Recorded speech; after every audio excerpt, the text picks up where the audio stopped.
안녕하세요. 환경보건학을 위한 분자독성학 원론을 담당하는 서울대학교 보건대학원의 김성균 교수입니다. 오늘은 독성학의 주요 원리에 대해서 살펴보도록 하겠습니다.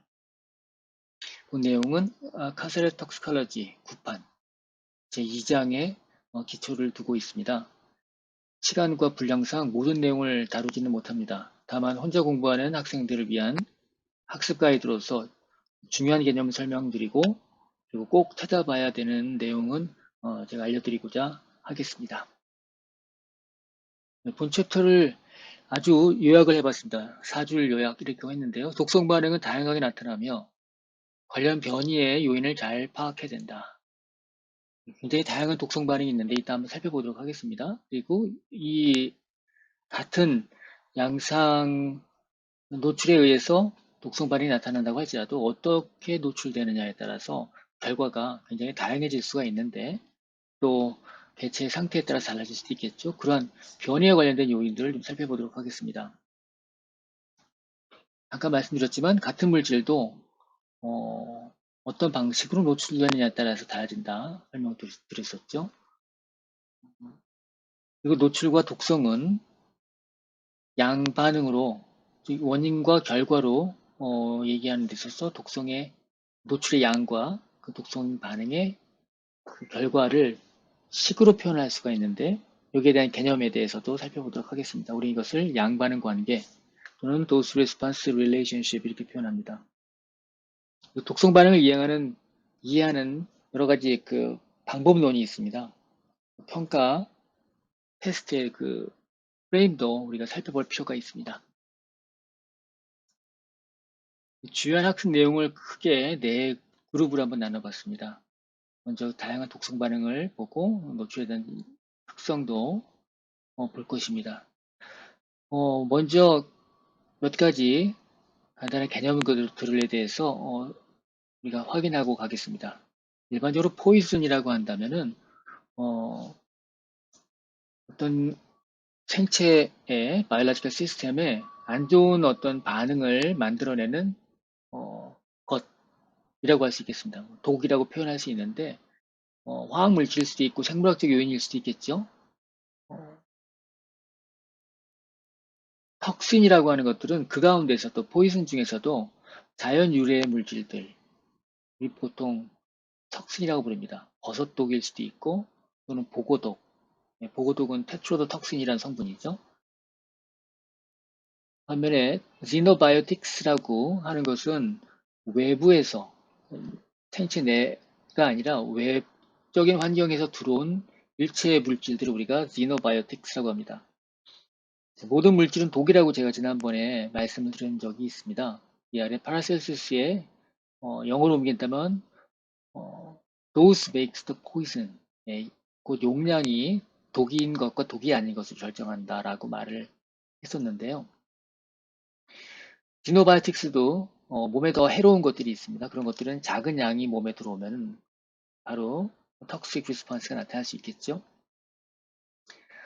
그런 면에서 볼 때 디노바이오틱스 중에서 작은 양으로도 턱식하게 반응을 나타내는 것이 있다라고 보시면 되겠습니다. 같은 개념은 아니지만 우리가 이것들을 좀 구별할 필요는 있고 일정 정도 서로 공통 분모들이 있죠. 독성학에는 굉장히 다양한 분야가 있습니다. 기전을 다루는 것도 있고요. 미케니스틱 톡시콜로지라고 부르죠. 또 안전성 평가 또는 위해성 평가에 관련된 부분도 있고 컴퓨테이셔널 한 부분도 있고 포렌식한 부분도 있고 클리니컬 톡시콜로지, 인바이러먼트 톡시콜로지 여러 가지 분야가 있는데요. 본론으로 한번 들어가도록 하겠습니다. 네, 아까 제가 다양한 독성 반응이 있다고 했는데요. 알레르기적인 반응도 있죠. 알레르기적인 반응이라고 하는 것들은 우리 신체의 면역작용에 의한 결과입니다. 일반적으로 감작이라는 과정, 센스타이제이션이라고 표현하는데 그런 과정에 의해서 과민 반응으로 나타나는 것들이 알레르기 반응의 특징이라고 할 수 있겠습니다. 또 이디어싱크라틱한 리액션이 있는데요. 이 부분은 이디어싱크라틱하다라고 하는 것들은 일반적인 반응과는 좀 성격을 달리하는 것입니다. 대개는 유전적이거나 아니면 그 특별히 설명할 수 없는, 어, 당대 지식으로 설명할 수 없는 그런 어떤 개인적인 요인에 의해서 나타난 것들인데, 시간적으로 설명하기도 참 어렵고 또 양적으로 설명하기도 어려운 그런 특이한 반응이 나타난 경우가 있습니다. 그런 경우를 우리가 이디어싱크라틱하다라고 보통 표현합니다. 이 부분은 교재에 잘 나와 있으니까 한번 또 사례를 찾아보시면 좋을 것 같습니다. 흔히 우리가 독성 반응이라고 한다면요, 즉각적으로 나타나는 반응도 있고요. 주로 화학무기에 의한 반응이 그런 것이겠죠. 시간을 두고 좀 지연돼서 나타나는 경우도 있습니다. 그 사례가 무엇인지 여러분들 한번 찾아보십시오. 꼭 반드시 찾아보면 하는 것으로 제가 말씀드리진 않겠지만 꼭 한번 찾아보십시오. 지연 반응으로 나타나는 것이 무엇이 있을까? 지연 반응 중에서 다이에틸스틸베스트롤이라는 그런 물질이 있는데요. 이 물질은 원래는 조산을 방지하기 위해서 예전에 썼었던 약입니다. 근데 이 약에 노출된 태아, 그 가운데서 여아들이 나중에 출생한 다음에 이 아이들이 2차 성징을 갖게 될 때까지 성장한 뒤에 특별한 어떤 암을 나타내는 현상이 발생합니다. 이런 경우는 굉장히 시간이 많이 지난 다음에 발생하는 것이겠죠. 이 이외에도 다양한 시간을 두고서 발생하는 것들이 있습니다. 마음도 여기에 속할 수 있겠죠. 또 리버서블한 것이 있고요. 이리버서블한 것이 있습니다.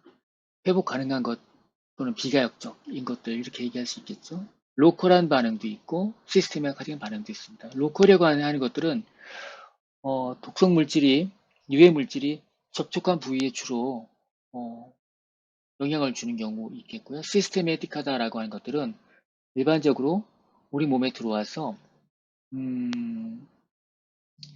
혈액을 타고 전신으로 이동하는 경우라고 생각하시면 되겠습니다. 톨러런스라고 하는 경우에는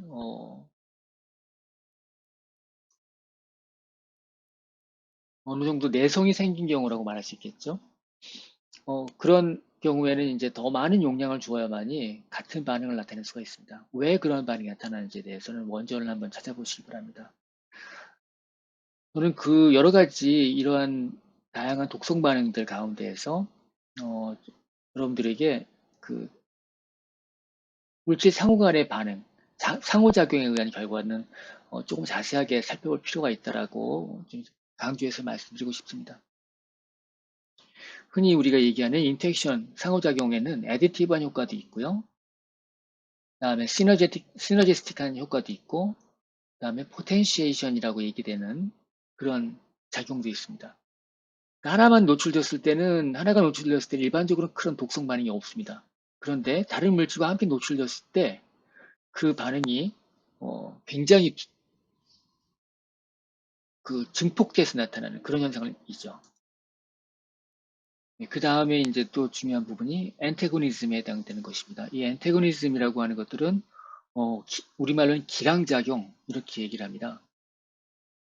기량작용도 굉장히 다양한 사례가 있습니다. 주로 이제 리셉터가 수용체가 매개하는 경우가 있는데 그 수용체에 뭐 경쟁적인 다른 물질들이 경쟁적으로 달라붙는다든지 하는 경우, 그래서 블락킹이 생기는 경우에는 리스판스가 그만큼 적게 일어날 수 있겠죠. 또 중금속과 킬레이터에 관련된 걸 본다면 화학적인 엔테고니즘도 발생할 수가 있고요.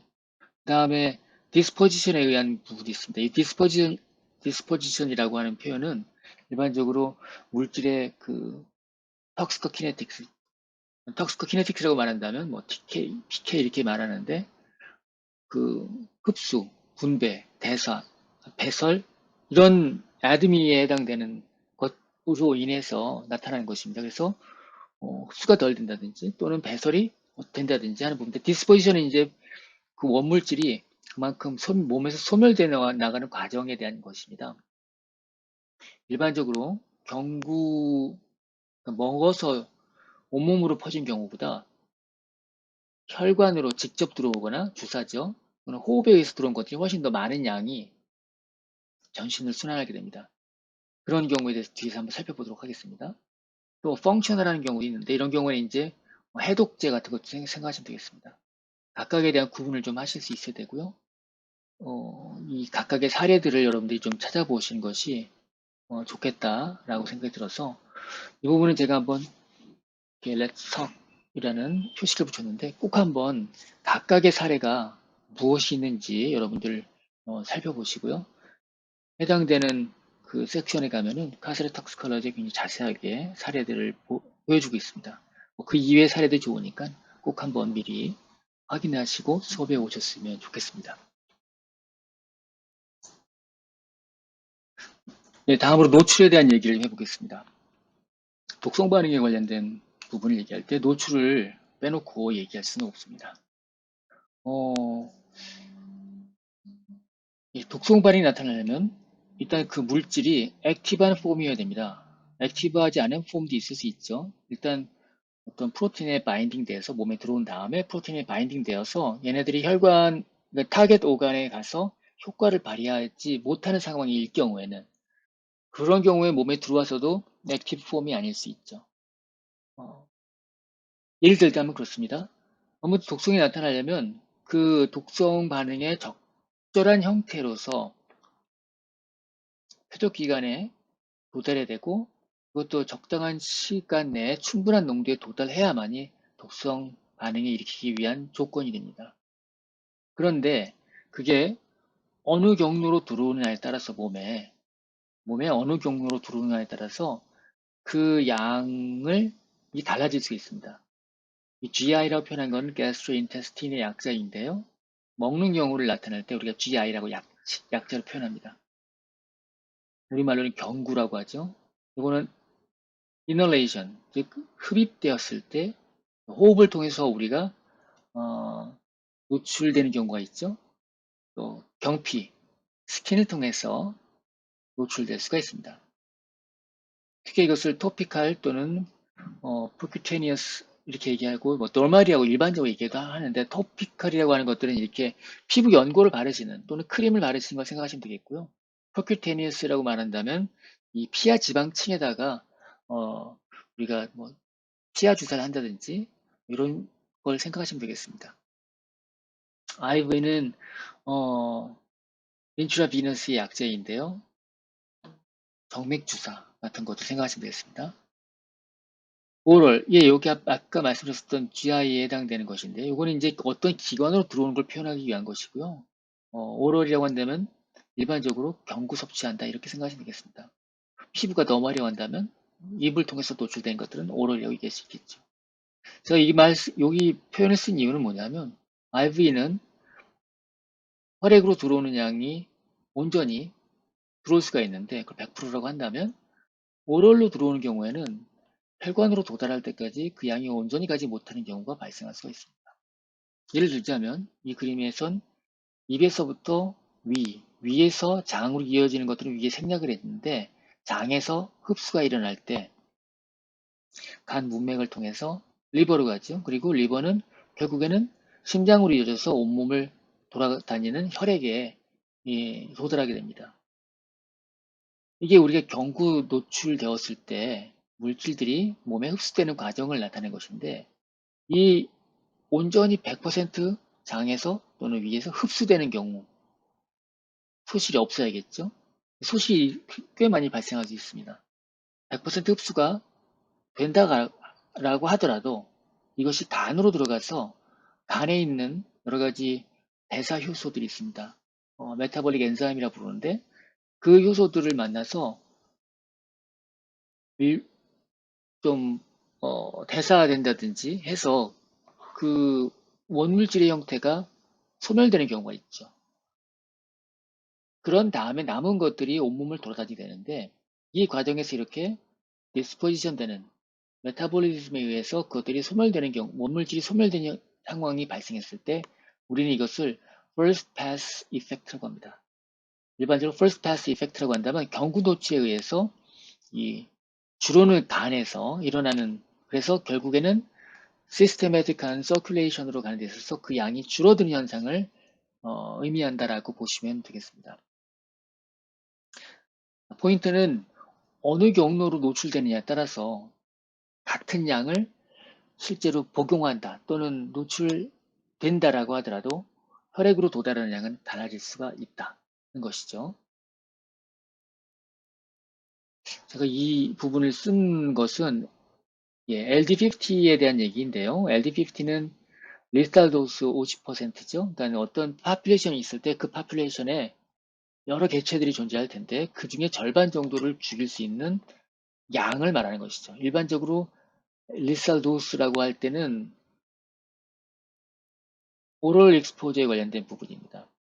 이거와는 대꾸가 LC50가 있습니다. 리스탈 컨센트레이션. 그런 경우에는 농도에 대한 얘기이기 때문에 이건 양이고요. 단위가 매스가 되겠고 농도는 매스 퍼 볼륨이 되겠죠. 예. 흡입 노출인 경우에는 LC50입니다. LD50랑 LC50는 그 집단의 50%를 죽일 수 있을 정도의 그런 물질의 양에 해당되는 것이지만 하나는 직접적 액츄얼 어마운트에 해당되는 것이고 하나는 컨센트레이션이기 때문에 조금은 다르다 이렇게 생각하시면 되겠습니다. 많은 그 화학 물질들이 LD50가 있는데 LC50가 같이 있는 경우가 없어요. 그리고 그 두 수치는 다릅니다. 다른 경우가 굉장히 많아요. 일반적으로 그런데 우리가 가습기 살균제에 대한 얘기를 할 때 물질 개발하고 동물 실험하고 할 때는 LD50는 기본적으로 많이 하는데 LC50는 없는 경우가 꽤 많이 있습니다. 없는 채로 세상에 나오는 물질들이 꽤 많이 있습니다. 일단 뭐 흡입 독성 자체가 굉장히 시험 자체가 까다로운 경우도 있기도 한데 가습기 살균제에 사용되었던 원료들이 개발되어서 제품으로 활용될 때 안전성 평가 같은 것들을 하죠. 그때 LD50를 이용해서 쓰는 경우가 굉장히 많거든요. LC가 없으니까 LD를 쓰겠다라고 할 수 있겠죠. 생각해 볼 수는 있겠는데 이것을 이용해서 우리가 인체에 적용한다. 인체에 적용되는 제품에 사용한다라고 한다면 어떤 면에서 우리가 좀 주의점을 가져야 될까 이런 부분들을 한번 생각해 보십시오. 이 대목에서 함께 생각할 수 있는 부분인 것 같아서요. 자, 아무튼 독성에 영향을 주는 그런 것들은 노출에 의한 것들도 있지만 노출 경로, 시간에 의한 부분도 있습니다. 어느 기간 동안 노출되느냐, 얼마나 자주 노출되느냐에 대한 얘기인데요. 이 부분을 생각하신다면 어떨까요? 직관적인 이해를 위해서 그림을 한번 그려봤는데요. 이 2층에 있는 사람이 갖고 있는 부대 속에 있는 그 물질의 양은 여기나 동일합니다. 근데 이 경우에는 뭐 즐기고 있는 모양이죠. 근데 이 경우에는 굉장히 고통스러워하죠. 두 그림의 차이는 조금씩 나누어서 주는 경우랑 한꺼번에 내리치는 경우겠죠. 물질이 노출되는데도 얼마나 빨리 노출되느냐 또는 그 도스 레이트이라고 보통 표현합니다. 한 번에 노출시키느냐 아니면 어떤 일정한 시간 동안에 일정한 양을 지속적으로 공급하느냐 이런 결과에 따라서 굉장히 달라질 수 있습니다. 그러니까 여러분들이 그 수액을 맞을 때 수액 속에 어떤 약물이 있다. 근데 그것을 빨리빨리 떨어지게 해가지고 빨리 맞을 수 있죠. 너무 빨리 맞으면은 몸이 굉장히 힘들어지는 경우가 있습니다. 천천히 맞을 때 그런 걸 생각해 보십시오. 술도 폭음으로 굉장히 빨리 마신 경우나 아니면은 천천히 먹는 경우 그런 경우가 이제 취하는 경우가 달라지게 되겠죠. 독성 물질도 마찬가지입니다. 일반적으로 급속으로 노출되는 경우 어큐트라고 보통 부르죠. 어큐톡시시티 같은 것들은 보통 급성 반응에 의해서 나타나는 독성이죠. 대개는 24시간 이내에 나타나는 경우가 많고요. 하나는 독성이고 하나는 노출이긴 하지만 어큐시라고 하는 것들은 되게 그렇다. 단일 노출인 경우도 있고 24시간 이내인 경우도 있고 그렇습니다. 요한 대꾸로는 이제 좀 더 긴 기간 동안 일어나는 노출이 되겠죠. 노출 상황이. 그런 경우는 이제 한 번만 노출시키는 것이 아니니까 repeated exposure에 관련된 부분이 있는데 서브어큐트로 노출시킨다. 또는 크로닉하게 노출시킨다. 이런 얘기를 할 수가 있습니다. 그런 표현들을 여러분들이 보시고 일반적으로 어큐트 또는 서브어큐트 또는 subchronic이라고 말하는 것들은 시간적인 기간을 얼마로 두느냐라는 부분을 여러분들이 좀 메모해 놨다가 나중에 그런 용어를 만났을 때 상기시킨다면 굉장히 도움이 될 것 같습니다. 네, 여기 있는 그림은 거기에 대한 정리입니다. 좀 더 자세한 설명은 원전 비계 2-3에 있는 내용을 읽어보시기 바랍니다. 이 그림은 요건 이제 시간과 농도에 대한 그래프이죠. 시간 농도 그래프 또는 뭐 프로파일이라고 보통 부르기도 하는데 이런 형태는 키네틱 데이터에 많죠. 그것이 대상이 약물인 경우에는 파마코키네틱스, 독성 물질인 경우엔 톡시코키네틱스라고 하는데 뭐 PK든 TK든 원리는 같습니다. 아무튼 한 번 노출시킨 다음에 바로 올라간 걸 보니까 아마 이런 경우는 주사위로 노출시킨 것 같아요. 한번 싱글 익스포저 시킨 다음에 시간이 지나면서 쭉 빠지죠. A라는 물질은 천천히 소멸되고 있고 몸에서 빠져나가고 있고 C는 신속하게 몸에서 빠져나가고 있죠. 혈액에서 일어난 일을 모니터링했다고 보시면 되는데 반감기가 C가 가장 빠른 거죠. 그런 면에서 볼 때. 자, 이런 것을 일정한 인터벌을 주고서 지속적으로 주사를 했다라고 한다면 빨간색으로 표현되는 C 물질은 이런 패턴을 갖겠죠. 몸에서 완전히 빠져나간 다음에 다시 주는 건데 B 물질의 경우에는 덜 빠져나간 상태에서 주니까 요 높이만큼 여기서부터 다시 형성되는 것이죠. A는 뭐 말할 것도 없고요. 그러니까 몸의 입장에서 볼 땐, 혈액의 입장에서 볼 때는 그 양이 이것은 뭐 여기서부터 여기까지 왔다 갔다 하는 정도 수준이지만 B나 A의 경우에는 반복적으로 노출될 때 몸에서 쌓이는 양이 점점 증가하는 것이 되겠죠. 그래서 반감기와 긴 물질들이 여러 차례 노출되는 경우라고 한다면 몸에서 지속적으로 쌓이게 되고 그것이 어떤 임계 수준을 넘어가게 되면 독성 반응이 나타난다 라고 해석하신 것이 좋습니다.